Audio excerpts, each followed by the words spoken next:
It's a great loss that the Catholic Pope 2 hours ago passed away to be in heaven.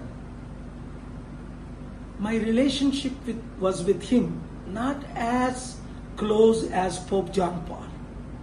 But when I did crusades in Argentina and Brazil, when he was a Catholic father, then became a bishop, he was very cooperative. He was inclusive, supporting everybody. Some conservatives hated him for being open-minded with gays and lesbians and transgender people. And he did negotiate peace, helping me with Palestinians and Israelites. So let us pray for his soul to rest in peace. And the Catholic 120 cardinals will elect the best Pope next, like Pope John Paul.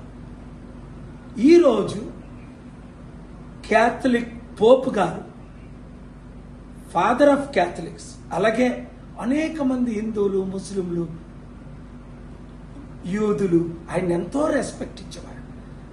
ఆయన ఫాదర్గా ఉన్నప్పుడు, Pope John Paul గారు పోప్గా ఉన్నప్పుడు, అప్పుడు bishop అయిన తర్వాత అర్జెంటీనాలో, బ్రెజిల్లో మన శాంతి సభలు నేను పెడితే ఎంతో సపోర్ట్ చేశారు. వాళ్ళ క్యాథలిక్స్ని, ఫాదర్స్ని. కార్డినల్ సిన్ ఫిలిప్పీన్స్లో ఎలాగో ఆయన చనిపోయారు, పోప్ జాన్ గారు చనిపోయారు, కార్డినల్ లెట్సింగర్ చనిపోయారు, ఈయన చనిపోయారు. తెలీదు హెల్త్ రీజన్స్ ఏంటో అన్నది, కానీ శాంతి కొరకు ఎంతో కృషి చేశారు.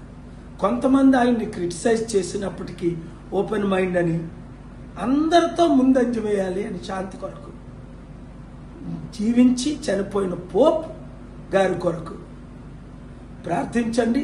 ఆత్మ శాంతి కొరకు క్యాథలిక్ కార్డినల్స్ 120 మంది మంచి పోప్ జాన్ పాల్ లాంటి క్యాథలిక్ పోప్ని ఎన్నుకునేటట్టు, దేశ శాంతి కొరకు హిందూ, ముస్లిం, క్రిస్టియన్స్ అందరూ కలిసి పనిచేయాలని ఈ వీడియో అందరికీ షేర్ చేయండి. God bless you.